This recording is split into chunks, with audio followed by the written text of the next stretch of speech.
set up. Well, what do you think about that? We could talk about what I'd like to do. I want to.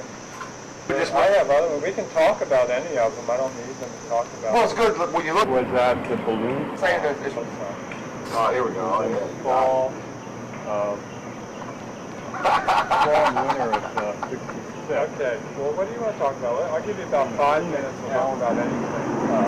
Question and answer. Then I'm going to make dinner and then. Okay. Question and answer. Why are you wearing this? I mean, you know what I want to talk about.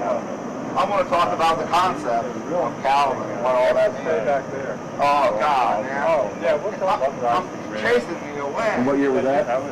Why don't you stay back here? here? Let's do the thing with the camera. It was about a year. What do you have to ask you that question? And so I didn't, there wasn't anything for me to do. And there was also a period when I had just moved out of a house, and now I'm trying to find a place, trying to figure out what am I going to do. I have very little income at the time, and I'm thinking about, what do I want to do? So I thought, this would be a good time to go back east for a while. So I came back east. I was just going to come back for the summer, maybe for longer if anything interesting was happening. I was in, 76, I guess. It was in the summer of the bicentennial. No, it would have been a year later. It was after that. It was after 76.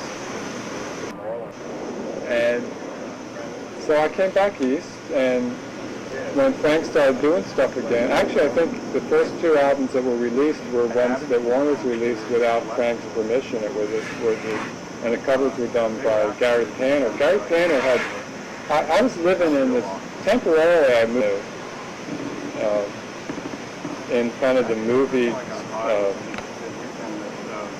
lab section of town, where every other building was like a movie lab.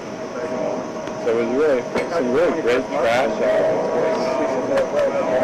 And it was in this really kind of section that was like half industrial and half little apartments. And I moved into this place temporarily while I was finding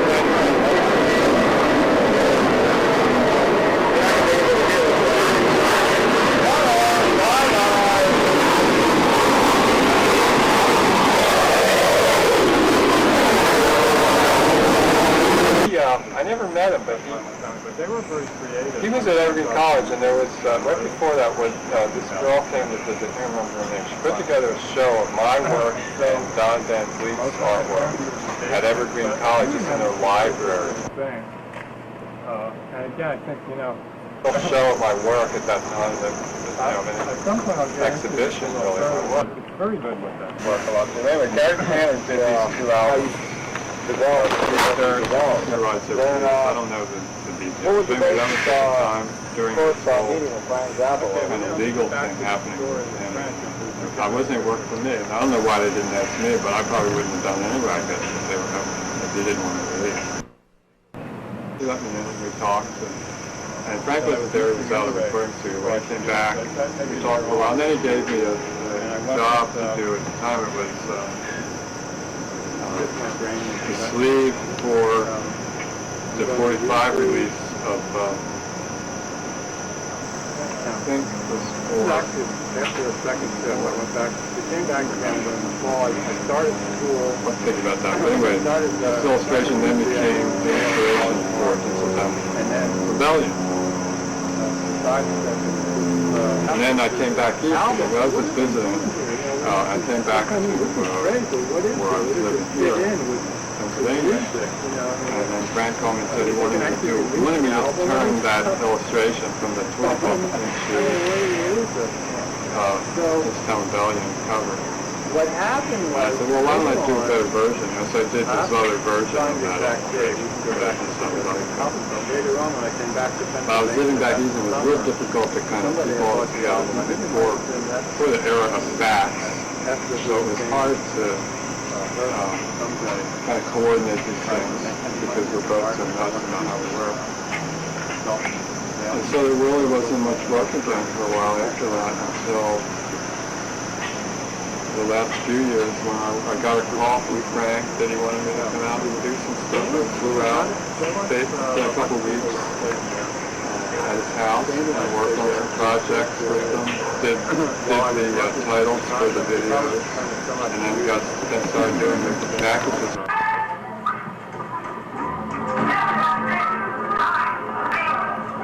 Crazy name.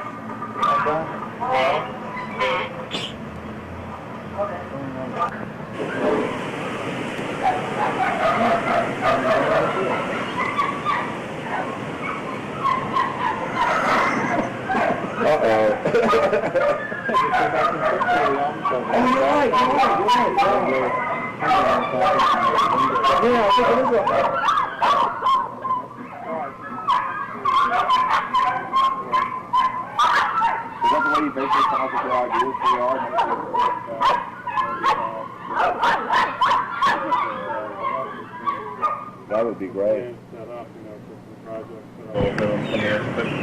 it's really good one to work with because, so basically, three ways that these covers come about. The ones that I do, that I get involved with, do illustrations for, whatever that time. Now, basically, there's two ways they come about. One, Frank gives me very specific input. Jane loves me is a good example. In my artwork, I like incorporating different techniques of like charts and like there's different types of visual imagery, like this cutaway of the diagram. In high school, in Assemblage, using old tools and brushes. I've taken a couple of classes at the College of Art, summer classes. No, weekend class, Saturday class. While I was in high school, That style. We probably should let them cool down for a while. okay. So that was 1964. And then, did you have a friends to graduate? Yeah. I can really explain how certain things came about. Yeah, we'll go album by album. So this is going to be the cover for the new CD that you're working on now? Uh-huh. Gail's idea? Yeah. And then, I mean, it's like real limiting to have to do that. In other words, she's telling you exactly what to do and you have to produce them. Well, it's not just that. It's like if she says, I have this idea, I want you to do, but when you have to use something that already exists, and then try and adapt it, and it's work that I did is the incomplete version. I just sent the other one off yesterday. I would have showed it to you. I would have said that I got it out. They needed it. But it's not the mighty deal. It's kind of more just I can't wait to see this actually released. You know how this is going to look when it actually, you go to Tower Records, right? You're actually seeing Cal Schenkel doing the artwork for the CD that's going to be released right now. What's on it then? Well, I don't really know what their arrangement is. That's between them. I mean, they have some sort of legal arrangement for them to do packaging. Just what it is, I don't know. I mean, I assume that he has Cal Schenkel actually faxes the newly constructed artwork to Gail Zappa for her approval. Drum roll, please. It might even pick up the phone receiver soon.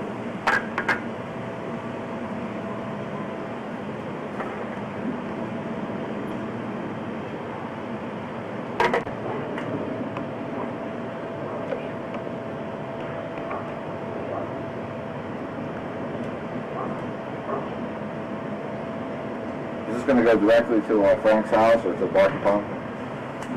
Does it take time to transmit? If it transmits, yeah, there it goes.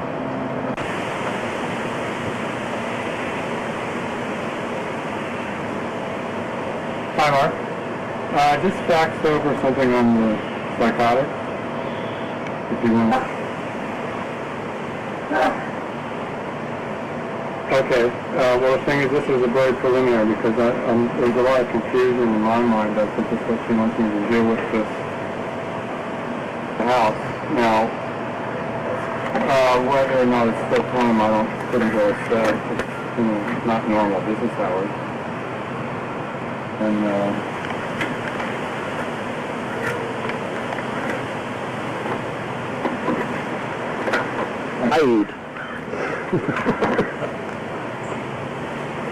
Hello?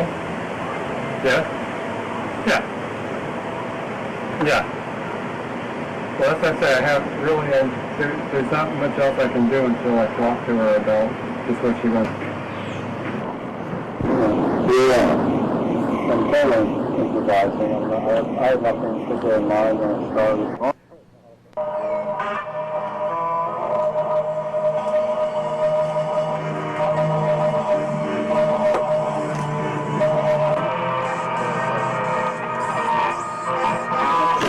And then we say on this particular, the front cover, I did that without any direction. There may have been some small amount of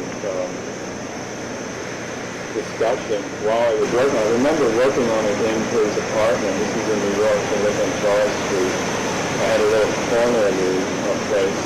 It was my studio. I remember working on the floor in the corner of this little apartment that was set like huge cactus in the corner.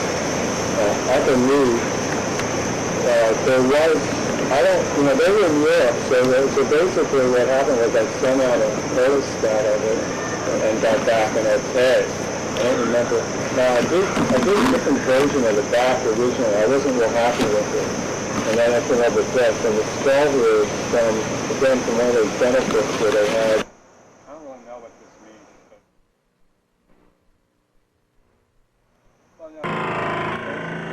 Well, here we get to another, as I mentioned,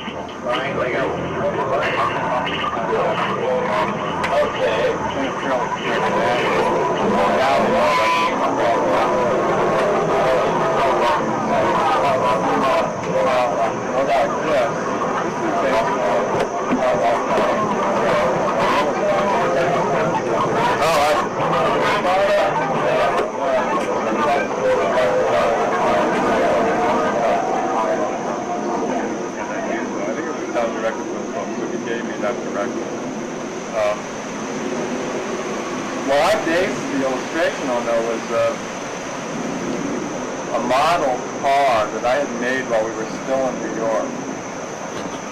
I'll give you the chronology of this. I'll work that out in more detail. But basically, Uncle Me, this all happened like at the time. We had just come back to LA, so like there's a lot of spillover from New York. He did the Lenny Bruce cover and a couple other things at that time. Right all around the same time. And then of course the Alice Victor project, which again I started on. And then the storyboard here, which is a preliminary storyboard based on directions from Frank. Rita Salritis and the Grand Wazoo.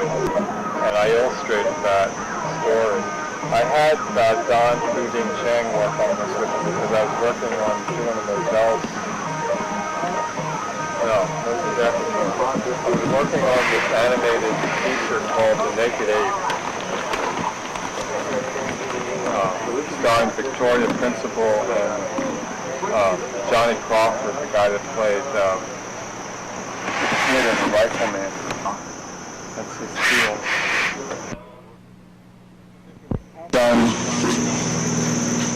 In fact, you can see, under Burnt Weenie Sandwich, you can see some letters that are kind of inscribed in the metal here.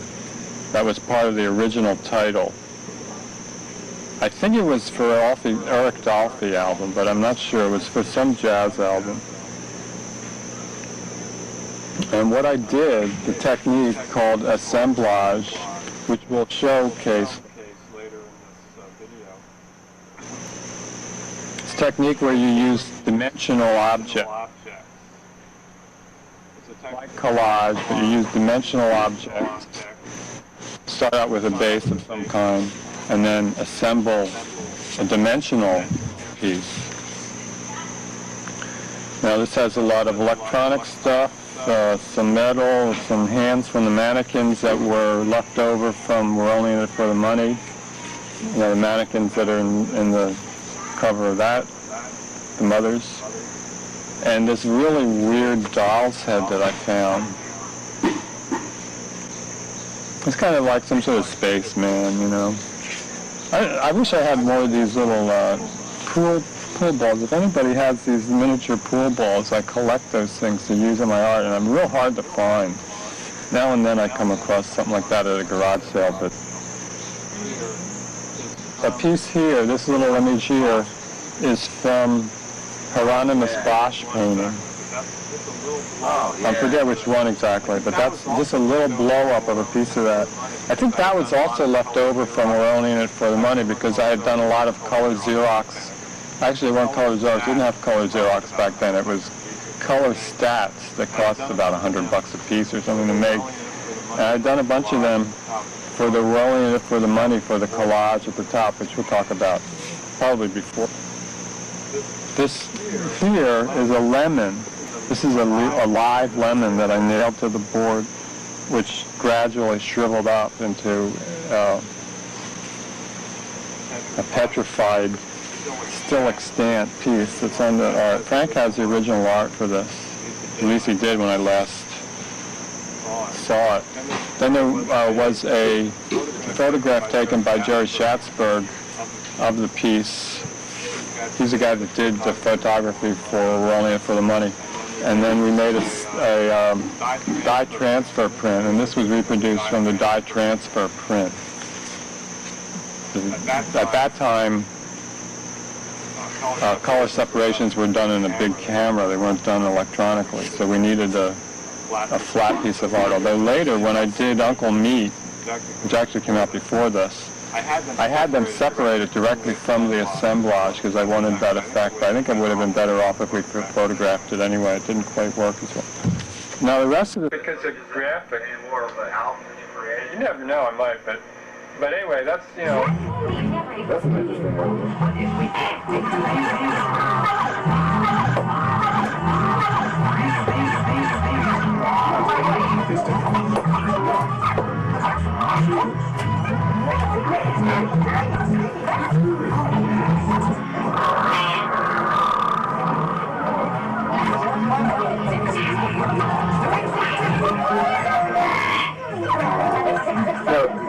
when you get these things, just go to the printer and get them maybe make it look more.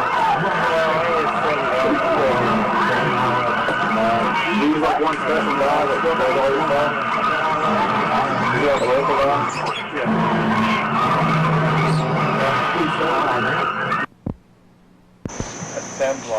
Assemblage is it's one of my favorites because you get to really work with a lot of different techniques and media kind of simultaneously. Now, the story behind the concept, the visual concept for this, really basically is this. Frank and the group were in Europe on tour, and there really wasn't much time to develop any concept as far as I can remember. So I was just basically given the assignment to do an album cover without any particular concept in mind or come up with an idea or whatever. Now, I had just moved into the studio in Melrose, which is right near the doghouse on Melrose and La Brea. I think it's called the Doghouse. It's one of those funny little architectural LA restaurant, not restaurant, but fast food place from the 40s or whatever, you know, that you see in picture books all the time. Kind of like this model. I'll dig that out. And it's just a tackle from the Hollywood Hills. Now the back illustration was done by John Williams. Either I didn't have time to finish it, or that was like right around the time when there was like this kind of falling out between me and Bizarre Records.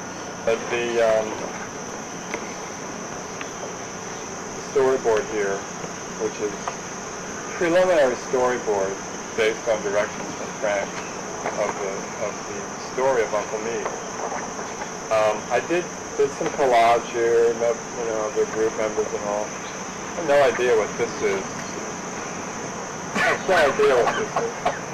Except that I was experimenting with Frank, because I just did it according to his instructions. Right? In other words, Frank said, hey, make me a gun with a doll's foot sticking out. Yeah, he said, yeah, sure. And then There's Don Preston there. it relates to this. I'm not sure how, but... Isn't that kind of like a doll's foot vibrator or something? Yeah, right. And that's Pauline, Frank's secretary at the time. Did you ever meet her? Oh, yeah, we were very good friends. In fact, we were...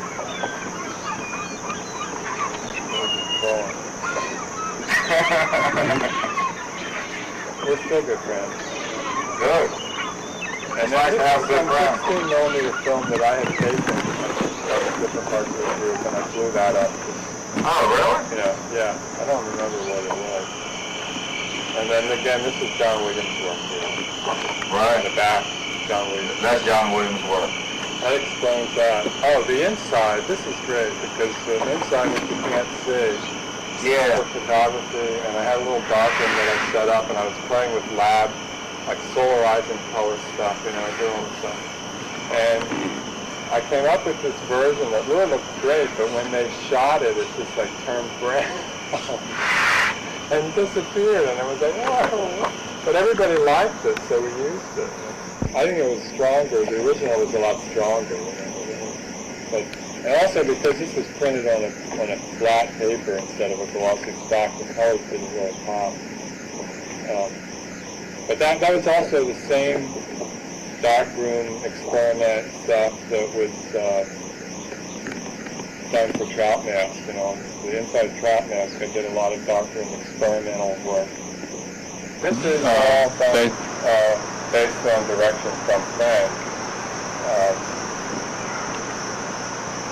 Now, I also want to give credit to Don Fu-Ding Cheng. I'm pretty sure of the name. This was done in around, 71? 72. 1972. But it was basically done, the direction was to, follow the story, which appears on the inside here. So read the story and you'll get the idea. But it's the story, the legend of Cletus Auritus Auritus and the Grand Wazoo. And I illustrated that story. I had Don Fu-Ding Cheng work on this with me because I was working on 200 Motels. No, this was after 200 Motels. I was working on this animated feature called The Naked Ape, starring Victoria Principal and Johnny Crawford, the guy that played the kid in The Rifleman. And it was, half of it was animated, half of it was this really awful live action with them. And the animated part consisted of about 8 or 10 or more real short little vignettes, and I did one about fashion through the ages. Let me see if I can find that, and maybe we can project it surreptitiously in here somehow. So I was working on that and a whole bunch of other things simultaneously, so at that time I was having helpers, help me with concepts and with some of the layouts. So I had Don Fu-Ding Cheng. Is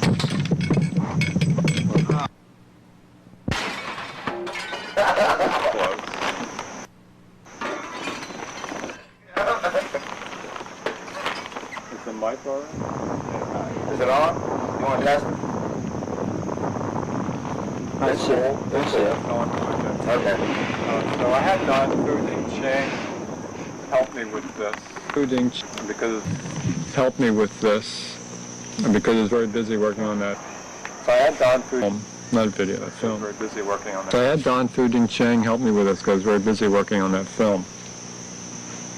I also, it was right around the same time that week that I did the Zappa songbook, that illustration. I was working at Murakami Wolf on Tamarind Street in Hollywood. A nice little studio set up there. Although I did this out at my home in Eagle Rock. It's illustration, mostly acrylic, some watercolor, and maybe even some pencil and stuff like that. Really awful sky. I have a horrible time with skies. And it's based on the story of It's not a story. There's really not much to say. You can read the story. And the back, again, it's based on a story.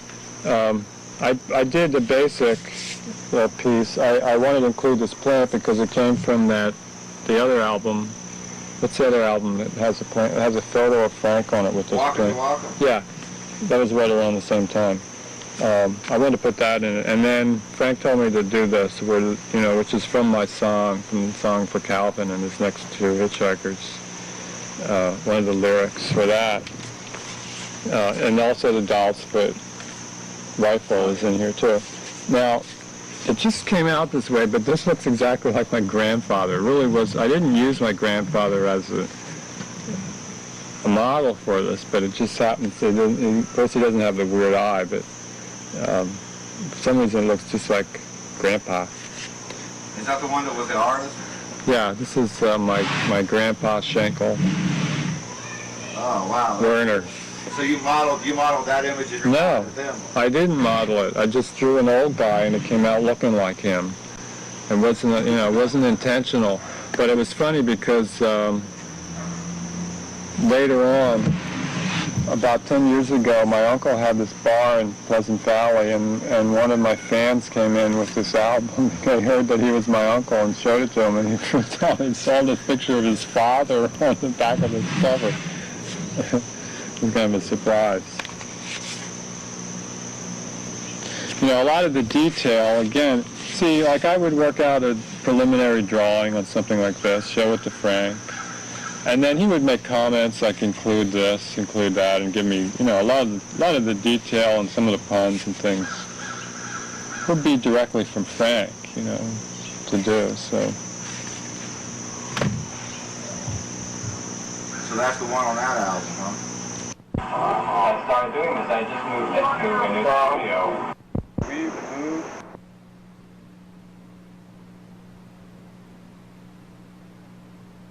I'm out there in my 39 Pontiac with Jeff and Cosmo.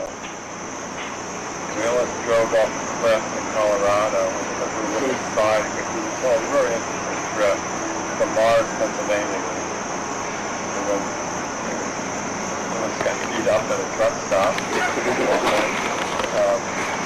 In this 39 Pontiac, if you want just a car, with no back seat. God, we should still have that car. And Jeff worked for me for a little while there as well. There's a lot happening. This is a tree house. Across the street was Harry Houdini's place.